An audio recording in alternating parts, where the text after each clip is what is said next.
بسم اللہ الرحمن الرحیم نحمده ونصلی ونسلم علی رسولہ الکریم اما بعد۔ آج کی تراویح میں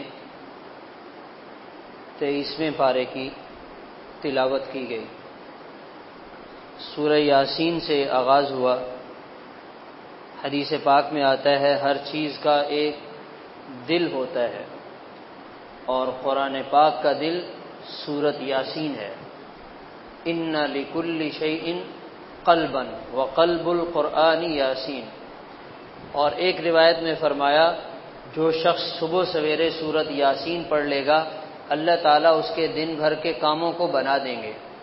من قرأ یاسین صدر النہار قضیت حوائجہ۔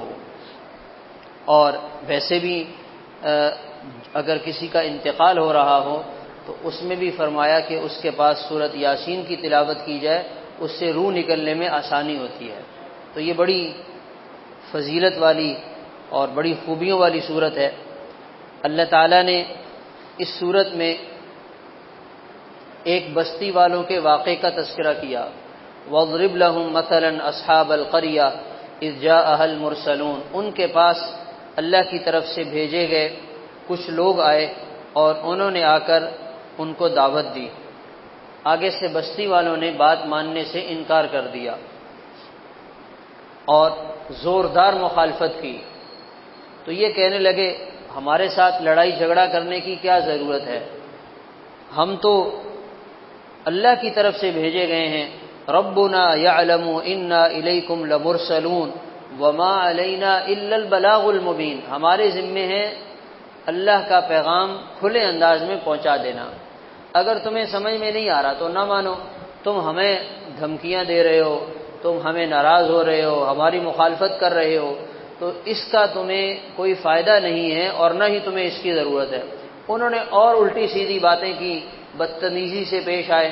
اس بستی کے کنارے ایک آدمی رہتا تھا، تفاسیر میں اس کا نام لکھا ہے حبیب نجار، کارپینٹر، ایسے معمولی پیشے سے وابستگی رکھنے والا۔ اسے جب یہ بات پتہ چلی کہ اس طرح کچھ اچھے لوگ آئے ہیں اور وہ اللہ کے دین کی بات کر رہے ہیں اور ہماری بستی والے ان کے ساتھ بدتمیزی سے پیش آ رہے ہیں، تو وہ آدمی اپنا کام کاج چھوڑ کر دوڑتا ہوا آیا۔ وجاء رجل من اقصى المدینہ رجل یسعى۔ دوڑتا ہوا آیا اور پھر اس نے آ کر اپنی قوم کے لوگوں کو بہت پیار محبت سے سمجھایا۔ اس سے یہ سمجھ میں آتا ہے کہ دین کی دعوت دینا اللہ تعالیٰ کو کتنا پسند ہے۔ دین کی دعوت کے واقعے کو اللہ تعالیٰ نے سورۃ یاسین کا حصہ بنا دیا، اور دین کا کام کرنے والوں کی حمایت کرنا، ان کا ساتھ دینا، ان کے ساتھ کھڑا ہونا، یہ اللہ تعالیٰ کو کتنا پسند ہے۔ آج لوگ کتنے غلط پروگرام کر رہے ہوتے ہیں، ان کی حمایت کرنے والے لوگ کتنے آ جاتے ہیں کہ بھائی ہم آپ کے ساتھ ہیں۔ تو یہ تو انسان کے لیے بڑے ہی خطرے کی بات ہے کہ ایک غلط کام ہو رہا ہو اور دوسرا اس کے ساتھ کھڑا ہو جائے تو وہ اس گناہ میں اس کے ساتھ برابر کا شریک ہوگا۔ اور اگر کوئی اچھا نیکی کا، دین کا، دعوت کا کام ہو رہا ہے، آپ خود نہیں کر پا رہے مگر آپ کہتے ہیں نہیں بھائی ہم آپ کے ساتھ ہیں، تو اس سے فائدہ کیا ہوگا؟ اللہ تعالیٰ آپ کو اس نیکی میں پورا اجر عطا فرمائیں گے۔ تو یہ آ کر سمجھانے لگا، تو بجائے اس کے لوگ اس کی بات مانتے، اس کی بھی مخالفت کرنے لگے، اور اتنی مخالفت کی کہ انہوں نے پتھر مارے، اس پر ظلم کیا، اتنا مارا کہ اس کی جان نکلنے لگی، یعنی قریب تھا کہ یہ شہید ہو جائے، اس کی جان نکل جائے، اس قدر اس کو انہوں نے مارا، تشدد کیا۔ تو پھر وہ ایسا ہمدرد اور شریف آدمی، خیرخواہ آدمی، کہ جب اس کی جان نکلنے لگی تو اللہ تعالیٰ نے جنت کی نعمتوں کو اس کے سامنے کر دیا۔ وہ جنت کی اور آخرت کی جتنی نعمتیں تھیں وہ سامنے آ گئیں۔ جب انسان کی روح نکلنے لگتی ہے تو غیب کا پردہ ہٹ جاتا ہے۔ ابھی ہمارے سامنے غیب کا پردہ ہے، ابھی جب تک ہم دنیا کے اندر رہ رہے ہیں ہمیں غیب کی کوئی چیز نظر نہیں آ رہی۔ جیسے ہمارا دنیا سے جانے کا وقت آئے گا پھر غیب کا پردہ ہٹ جائے گا، پھر ہمیں حقیقت نظر آئے گی۔ او ہو، یہ باتیں تو ہم سنتے تھے اور قرآن میں ہمیں بتلایا جاتا تھا، اور ہم تو مسجد میں یہ مذاکرہ سنتے تھے اب ہمیں پتہ چلا کہ یہ جو کہا گیا یہ حق اور سچ ہے، اور ہم نے اپنی آنکھوں سے دیکھ لیا۔ اور اپنی آنکھوں سے دیکھ لینے کے بعد اگر آدمی یقین کر لے، ایمان لے آئے، اس کا فائدہ نہیں ہے۔ ہم تو غیب پر ایمان لانے والے لوگ ہیں، ہم تو دیکھ کر چلنے والے نہیں ہیں۔ باطل مشاہدے کی بنیاد پہ اپنا کام کرتا ہے، اور حق بن دیکھے غیب کی بنیاد پہ اپنے ماننے والوں کو جو ہے وہ تلقین کرتا ہے۔ آج گورے کہتے ہیں جو چیز ہمیں نظر نہیں آ رہی ہم اس کو نہیں مانتے۔ جنت ہے تو دکھاؤ کہاں ہے جنت، جہنم ہے تو دکھاؤ کہاں ہے۔ وہ اس چیز کو مانتے ہیں جو ان کی آنکھوں سے نظر آ رہی ہے، جو مشاہدے میں ہے۔ جو مشاہدے میں نہیں ہے وہ کہتے ہیں کہ ہمیں یعنی اس پہ کوئی یقین نہیں ہے، ہم اس کو درست نہیں سمجھتے۔ تو یہ انسان کی بہت بڑی ناسمجھی ہے۔ تو یہ غیب کا پردہ عنقریب ہٹ جائے گا، اور پھر کھلی آنکھوں سے انسان دیکھ لے گا۔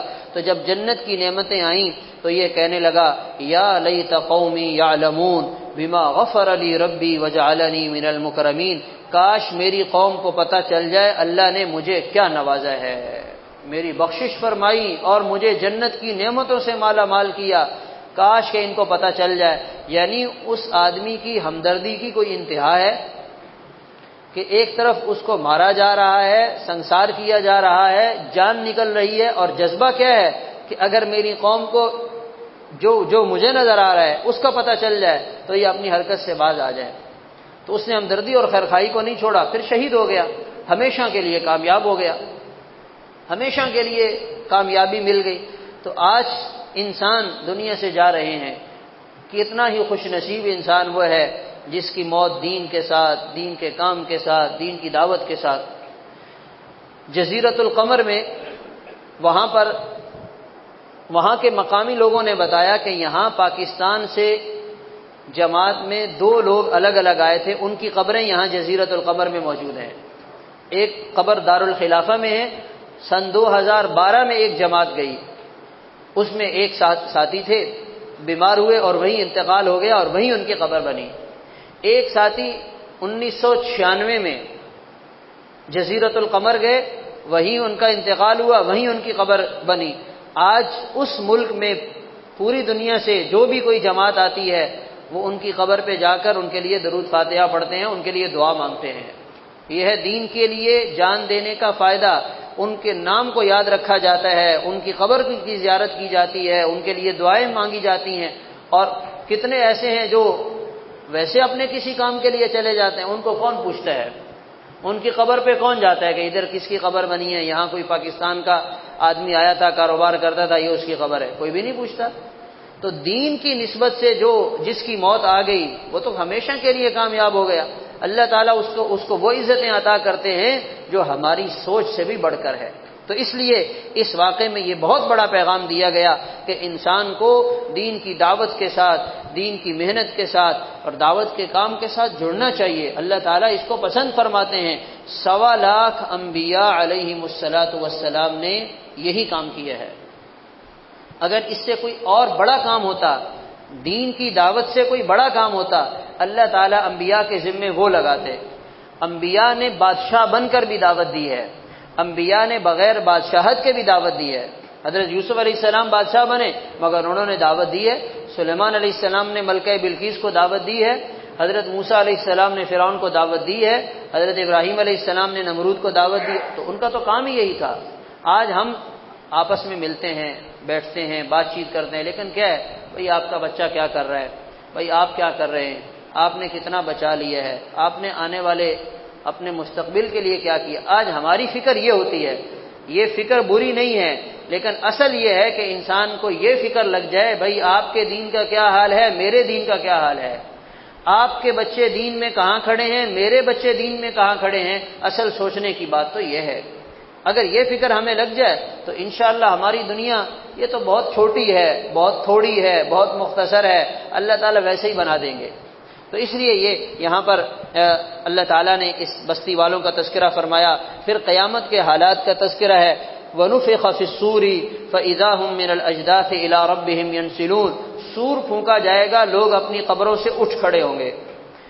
2 سور پھونکے جائیں گے، ایک سور اسرافیل علیہ السلام پھونکیں گے، اس سے پوری دنیا تباہ ہو جائے گی، یعنی ایک آواز ہی تو ہوگی، ایک چیخ ہی تو ہوگی، لیکن کیا اس میں جان ہوگی، کیا زوردار ہوگی، کتنی طاقتور ہوگی، اس کا ایک معمولی مشاہدہ کرنے کے لیے آپ ایئرپورٹ کے قریب کھڑے ہو جائیں، بڑے جہاز جب زمین سے اڑتے ہیں کیسے ایک شور ہوتا ہے، تو ایک جہاز اڑ رہا ہے اور قریب سے آپ اس کی آواز کو سن رہے ہیں تو آپ کو وہ آواز لگ رہی ہے، محسوس ہو رہی ہے۔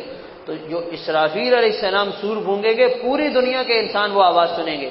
شروع میں وہ آواز ہلکی ہوگی، پھر وہ آواز تیز ہو جائے گی اور کلیجے پھٹ جائیں گے۔ آدمی اپنی دکان کھول کے کپڑا ناپنے کے لیے بیٹھا ہوگا، عورت نے تندور جلا کر روٹی لگانے کے لیے پیڑا بنایا ہوگا، کسان اپنا ہل اٹھا کر اپنے کھیتوں میں کام کاج کے لیے گیا ہوگا، ایک دم وہ آواز آئے گی، سب دنیا ختم ہو جائے گی۔ اللہ تعالیٰ نے ایک فرشتے کی آواز میں یہ طاقت رکھی ہے، تو کیا کہنے اللہ رب العزت کی قدرت کے اور اللہ تعالیٰ کی طاقت کے۔ تو یہ ایک سور ہوگا، سب ختم ہو جائے گا، سارے کے سارے انسان، تمام کے تمام جاندار، سب دنیا میں رہنے والے مر جائیں گے۔ پھر ایک عرصہ گزرے گا، سناٹا طاری ہوگا، کوئی بھی زیرو دنیا میں نہیں ہوگا، سب ختم۔ پھر ایک عرصے کے بعد اسرافیل علیہ السلام دوبارہ سور پھونکیں گے اور لوگ اور مردے اپنی قبروں سے زندہ اٹھ کھڑے ہوں گے۔ اس دوسرے سور کا یہاں پر تذکرہ ہے، فَإِذَا هُم مِّنَ الْأَجْدَاثِ إِلَىٰ رَبِّهِمْ يَنْسِلُونَ، لوگ اپنی قبروں سے اٹھیں گے اور اپنے رب کی طرف دوڑتے ہوئے میدان محشر کی طرف جائیں گے اور کہیں گے یا ویلنا من بعثنا من مرقدنا، ہائے ہلاکت، کس نے ہمیں ہماری اس قبر سے اور ہماری خوابگاہ سے ہمیں اٹھا دیا۔ تو ان سے کہا جائے گا یہ وہ دن ہے اور یہ وہ وقت ہے جس کا رحمان نے وعدہ کیا تھا، انبیاء نے سچ بتلایا تھا۔ تو ایک وقت آنے والا ہے، تو اس وقت پھر سب اللہ کے سامنے، فَإِذَا هُمْ جَمِيعٌ لَدَيْنَا مُحْضَرُونَ، پتہ نہیں ہم وہاں اس دن کس جگہ کھڑے ہوں گے اور ہمارا کیا حال ہوگا۔ فَإِذَا هُمْ جَمِيعٌ لَدَيْنَا مُحْضَرُونَ، تمام اولین، تمام آخرین، تمام انسان اور تمام جنات اور تمام جانور، چرند پرند اللہ کے سامنے حاضر ہوں گے اور اللہ تعالیٰ فرمائیں گے آج کسی کے ساتھ ظلم نہیں کیا جائے گا، عدل کا ترازو قائم ہوگا اور انصاف کے ساتھ فیصلہ ہوگا، اور انسان کو اللہ تعالیٰ ڈانٹ کر فرمائیں گے یا بنی آدم الم اعہد الیکم یا بنی آدم اللہ تعبدوا الشیطان، اے بنی آدم میں نے تم سے یہ وعدہ نہیں لیا تھا تم شیطان کے پیچھے مت چلنا، وان اعبدونی، میری بات مان کر میری عبادت کرنا، تم نے اس وعدے کی پاسداری کیوں نہیں کی، تم نے اس وعدے کو پورا کیوں نہیں کیا۔ اور پھر انسان وہاں جھوٹ بولنے کی کوشش کرے گا، انکار کرنے کی کوشش کرے گا، جیسے ہم دنیا میں اپنی غلطی ایک دوسرے پہ ڈالتے ہیں وہاں بھی یہ ہوگا، ایک دوسرے کو قصوروار ٹھہرائیں گے، اللہ تعالیٰ زبان پہ تالا لگا دیں گے، پھر یہ ہاتھ بولنا شروع کریں گے، پھر یہ انگلیوں کے پورے بولیں گے، یہ کالی اسکرین پہ کہاں کہاں جاتے تھے، یہ انگلیوں کے پورے بول کر بتائیں گے، یہ ہم نہ سمجھیں کہ یہ محض گوشت ہے، یہ ہڈی ہے اور اس پر کھال چڑھی ہوئی ہے، نہیں، یہ سارا ریکارڈ محفوظ کر رہے ہیں، ڈیٹا اندر جا رہا ہے۔ یہ انگلیاں بول کر بتائیں گی الیوم نختم علی افواہہم وتکلمنا ایدیہم وتشہد ارجلہم بما کانوا یکسبون، یہ انسان کے ہاتھ بھی بولیں گے اور انسان کی ٹانگیں بھی بولیں گی اور انسان کے جسم کے اعضاء بول کر بتائیں گے، پھر انسان کے پاس کوئی عذر نہیں بچے گا۔ تو آج تو انسان سمجھتا ہے مجھے کوئی نہیں دیکھ رہا، کسی کو کیا پتہ چلے گا، اور واقعی کسی کو نہیں پتہ چلتا۔ ہم نے کل رات میں کیا کیا کسی کو کیا پتا، پرسوں رات کسی نے کیا کیا کسی کو کیا پتا، مگر یہ انگلیاں محفوظ کر رہی ہیں، اس کے اندر وہ سارے مناظر اور یہ آنکھوں میں وہ سارے سین محفوظ ہیں۔ انسان کو سمجھ آ جائے، اللہ تعالیٰ سے معافی مانگ لے، سچے دل سے توبہ کر لے، سارا نظام صاف ہو جاتا ہے۔ اور اگر کسی انسان کو گناہ راس آ جائے تو یہ بڑی ہی خطرے کی بات ہے، وہ گناہ کرتے کرتے اس حال میں اس کی موت آئے گی، پتہ نہیں کس گناہ میں لگا ہوا ہوگا، گاڑی چلا رہا ہے، گانا سن رہا ہے، ہینڈ فری لگا رکھا ہے اور اسی میں حادثہ ہوا اور موت آ گئی، اللہ کے سامنے کس حال میں پیش ہوگا۔ اور اگر یہی انسان باوضو قرآن پاک کی تلاوت کر رہا ہے اور تلاوت کرتے کرتے ٹیک لگائی اور قرآن گود میں آیا اور وہی اللہ کے پاس چلا گیا، کتنی زبردست موت ہے۔ نیکی کے ساتھ باوضو حالت میں اللہ کا پاک کلام پڑھتے ہوئے سر سجدے میں رکھ کر اللہ کے گھر میں نیکی کے کام میں انسان اللہ کے پاس جا رہا ہے، اللہ تعالیٰ کتنے راضی ہوں گے۔ تو اس لیے میرے محترم دوستو عزیزو، یہ اللہ تعالیٰ نے جو حالات بتلائے ہیں یہ محض خیالی تصوراتی باتیں نہیں ہیں، یہ حق اور سچ پر مبنی گفتگو ہے اور اس کو بتلانے والے اللہ تعالی ہیں۔ اس لیے ہم اس پر یقین کرتے ہوئے اپنی زندگی کو ایسے گزاریں تاکہ کل کو ہمارے لیے کوئی پریشانی نہ ہو۔ اس کے بعد سورۃ الصافات ہے، اللہ تعالیٰ نے حضرت نوح علیہ السلام کا تذکرہ کیا، حضرت ابراہیم علیہ السلام کا تذکرہ کیا، حضرت موسیٰ علیہ السلام اور ہارون علیہ السلام کا تذکرہ کیا، اور اللہ کے جتنے نیک برگزیدہ انبیاء گزرے ہیں، حضرت یونس علیہ السلام کا تذکرہ کیا اور ان کو بشارتیں سنائیں، ان کی خوبیاں بتلائیں اور ان کی اچھائیوں کا تذکرہ کیا۔ سلام علی ابراہیم، سلام علی نوح فی العالمین، سلام علی موسیٰ و ہارون، سلام علی الیاسین۔ کیا بات ہے، اللہ تعالیٰ ان کے اوپر کیسے سلامتی بھیج رہے ہیں۔ اب ہم تو بہت بعد میں آئے ہیں، ہم نے تو ان انبیاء علیہم الصلاۃ والسلام کو خواب میں بھی نہیں دیکھا۔ اب ان تک ہم کیسے پہنچ جائیں، ہمیں ان تک رسائی کیسے ملے، کیا کرنا پڑے گا؟ ہم وہ زندگی گزاریں جس زندگی کی یہ انبیاء دعوت دے کر گئے ہیں۔ تو اللہ تعالیٰ کے پاس جب ہم پہنچیں گے اور جنت میں اللہ تعالیٰ اپنے فضل سے پہنچائیں گے تو پھر اللہ تعالیٰ فرمائیں گے سلام قولا من رب الرحیم، اے میرے بندو دنیا میں تو تم میرے کلام میں میرے انبیاء پر سلامتی کا پیغام سنا کرتے تھے اور بشارتیں پڑھا کرتے تھے، آج میں رب العالمین جنت میں تم پر خود سلامتی بھیج رہا ہوں۔ تو کتنا بڑا اللہ کا انعام ہوگا۔ تو وہاں پہنچیں گے، سلامتی بھی ملے گی، انبیاء کی زیارتیں بھی ہوں گی۔ آج حضرت نوح علیہ السلام کے یہاں دعوت ہے، آج سیدنا ابراہیم علیہ السلام کے ساتھ ملاقات ہے، آج سیدنا آدم علیہ السلام کے پاس جا کر بیٹھیں گے، گپ شپ لگائیں گے۔ یہ سب لوگ کہاں پہ ہوں گے؟ جنت میں ہوں گے، اور ان تک وہ پہنچے گا، جنت میں پہنچ گیا اور کوئی کسی قسم کی کوئی رکاوٹ نہیں ہوگی۔ آپ نے جب جس نبی سے ملنا ہے آپ جا کر ملاقات کر لیں، اللہ تعالیٰ کی طرف سے اجازت ہوگی، وَلَكُمْ فِيهَا مَا تَشْتَهِي أَنفُسُكُمْ، جو چاہو گے ملے گا۔ تو ظاہر ہے ہماری تمنا تو ہوگی کہ بھائی ہم نے تو ان کے نام سنے تھے، ان کے تذکرے سنے تھے، ان کے واقعات پڑھے تھے، تو آج ہم خود ان کو اپنی آنکھوں سے دیکھیں گے، مزہ آ جائے گا۔ تو اس لیے ان انبیاء کے ساتھ ملاقاتوں کا موقع ملے گا، ان کو دیکھنے کا، ان کی زیارت کرنے کا۔ تو اللہ تعالیٰ نے یہ رمضان کی بابرکت گھڑیاں ہمیں اس لیے نصیب کی ہیں تاکہ ہماری زندگی اس رخ پر آ جائے جس رخ پر ان انبیاء علیہم الصلاۃ والسلام نے اپنی زندگی گزاری ہے اور یہ کامیاب ہوئے ہیں۔ اس کے ساتھ ساتھ سورۃ صاد شروع ہوتی ہے۔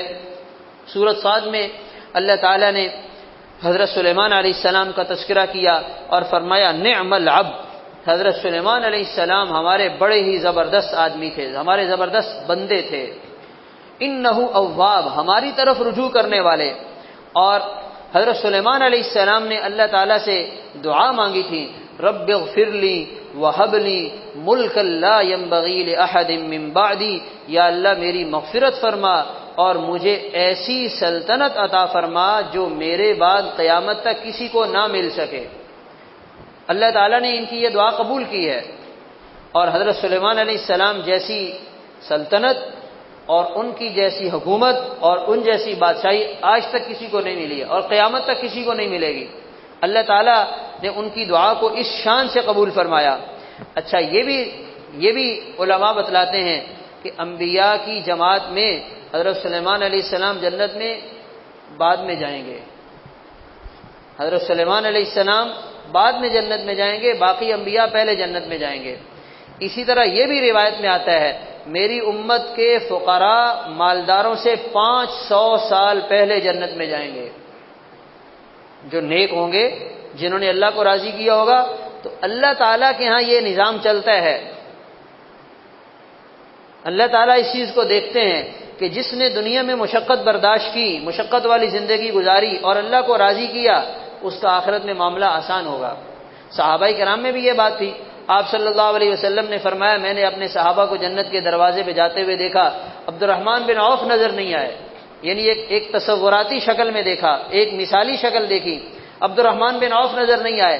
میں پریشان ہو گیا کہ وہ کہاں رہ گئے، اور میں نے انتظار کیا، کافی دیر بعد گھٹنوں کے بل چلتے ہوئے عبد الرحمن بن عوف جنت کے دروازے پہ پہنچے۔ میں نے پوچھا بھائی تم کہاں رہ گئے؟ تو بتایا گیا میں اپنے مال کا حساب کتاب دے رہا تھا۔ تو حضرت عبد الرحمن بن عوف رضی اللہ تعالیٰ عنہ اس مجلس میں بیٹھے تھے جس مجلس میں آپ یہ باتیں بتلا رہے ہیں، تو پریشان ہو گئے، اور اس وقت ان کا کہیں سے بڑا تجارتی مال آیا تھا، انہوں نے کہا میرا یہ سارا مال اللہ کی راہ میں صدقہ ہے۔ تو دنیا میں جتنا مال و دولت زیادہ ہوگا تو انسان کو پھر آخرت میں اس کا حساب کتاب بھی دینا ہوگا۔ تو جو فقراء جنتی ہوں گے وہ 500 سال پہلے جنت میں جا چکے ہوں گے۔ 500 سال اچھا خاصا ٹائم ہے، اور مالدار اس کے بعد پہنچ جائیں گے۔ تو اس لیے انسان کو اللہ تعالیٰ کے ہر فیصلے پہ راضی رہنا چاہیے۔ اگر دنیاوی اعتبار سے کچھ زیادہ نہیں بھی ملا تو کوئی بات نہیں ہے، مل گیا اللہ کی نعمت ہے، انسان اس میں اللہ کا شکر ادا کرے۔ تو حضرت سلیمان علیہ السلام کا تذکرہ، پھر حضرت ایوب علیہ السلام کا تذکرہ، اللہ تعالیٰ نے ان کی تعریف فرمائی، نعم العبد انا وجدناہ صابرا، ہم نے حضرت ایوب علیہ السلام کو صبر کرنے والا پایا، نعم العبد کتنے ہی اچھے بندے تھے، انہ اواب یہ بھی ہماری طرف رجوع کرنے والے تھے۔ اللہ تعالیٰ کی طرف سے آزمائش آئی، امتحان آیا اور بیماری آئی، مگر کبھی اللہ تعالیٰ کی ناشکری نہیں کی ہے۔ آج ہمارے پاس 100 نعمتیں موجود ہوتی ہیں، ایک نعمت کم ہو جائے ہم ناشکری کی طرف چلے جاتے ہیں۔ ہمارے پاس 1000 نعمتیں موجود ہیں، 2 نعمتیں کم ہو گئی ہم پریشان ہو جاتے ہیں کہ یہ کیا ہو گیا، یہ کیا ہو گیا۔ تو انسان کو ہمیشہ ہر حال میں اللہ تعالیٰ کا شکر گزار بن کر زندگی گزارنی چاہیے۔ پھر اس کے ساتھ ساتھ اللہ تعالیٰ نے جنت اور جہنم کا تذکرہ فرمایا، اور فرمایا کہ جہنم میں جب جہنمی پہنچیں گے اور تو ایک دوسرے کو قصوروار ٹھہرائیں گے۔ ایک کہے گا تمہاری وجہ سے یہاں پہنچے ہیں، وہ کہے گا تمہاری وجہ سے یہاں پہنچے ہیں، قالوا بل انتم لا مرحبا بكم انتم قدمتموه لنا فبئس القرار، تم نے ہمیں یہاں پہنچایا۔ پھر وہ ایک دوسرے سے کہیں گے یا اللہ یہ میری ہلاکت اور بربادی کا سبب بنا تھا، آپ اسے ہلاک کر دیں، اس کے عذاب کو بڑھا دیں اور اس کی سزا میں اضافہ کریں۔ تو اللہ تعالیٰ کی طرف سے یہی ہوگا کہ جس نے جو کیا ہے اس کی سزا اسے ملے گی۔ اور پھر وہ یہ بھی دیکھیں گے کہ دنیا میں ہم جن لوگوں کو حقیر سمجھا کرتے تھے، جن کو کمتر سمجھتے تھے، جن کی ہمارے ہاں کوئی اوقات نہیں تھی، وہ کہیں گے آج تو وہ ہمیں یہاں نظر نہیں آ رہے، وہ کہیں جنت میں پہنچ گئے ہیں۔ اتخذناہم سخریا، ہم نے ان کا مذاق اڑایا، آج وہ ہمیں نظر نہیں آ رہے۔ تو اس لیے انسان کو اس بات کا خیال رکھنا چاہیے کہ اگر وہ کسی کی غربت کی وجہ سے اس کا مذاق اڑا رہا ہے اور وہ غربت میں اللہ کو راضی کر کے جنت میں چلا گیا تو وہ تو کامیاب ہو جائے گا اور اس کا مذاق اڑانے والا ناکام ہوگا۔ تو ہمیں کسی کی اس قسم کی چیزوں کی وجہ سے اس کی حقارت دل میں لانا یا اس کی نفرت اپنے دل میں لانا، اس سے اپنے آپ کو بچانا چاہیے۔ اس کے ساتھ سورۃ الزمر ہے، اللہ تعالیٰ نے اس میں اپنی نعمتوں کا تذکرہ فرمایا اور ساتھ بتلایا میرے ان بندوں کو خوشخبری سنائیے جو صحیح بات سنتے ہیں اور پھر اس کی پیروی کرتے ہیں۔ اولئک الذین ھداھم اللہ، یہ وہ لوگ ہیں جن کو اللہ تعالیٰ نے ہدایت دی ہے۔ واولئک ھم اولو الالباب، اور یہ سمجھدار لوگ ہیں۔ اللہ کی بات سننا، اللہ کے دین کی بات سننا، اللہ کا پیغام سمجھنا اور اپنی زندگی کو اس کے مطابق بنانا، یہ سمجھدار لوگوں کی نشانی ہے۔ ایک کان سے سن کر دوسرے کان سے نہیں نکالتے، اللہ کی بات کو جو ہے وہ معمولی نہیں سمجھتے، اسے اہمیت دیتے ہیں اور اپنی زندگی اس کے مطابق بناتے ہیں۔ تو فرمایا یہ وہ لوگ ہیں جو سمجھدار ہیں، ان کے لیے جنت میں بڑے بڑے بالا خانے ہیں، تجری من تحتها الانہار، وہاں پہ نہریں بہتی ہوں گی۔ وعد اللہ، اللہ کا وعدہ ہے، اللہ تعالیٰ اپنے وعدے کے خلاف نہیں فرماتے، اس لیے ہمیں اپنی زندگی کو اس رخ پر لانا ہے جس کے ذریعے انسان جنت تک پہنچ جاتا ہے۔ اللہ تعالیٰ عمل کرنے کی توفیق عطا فرمائے۔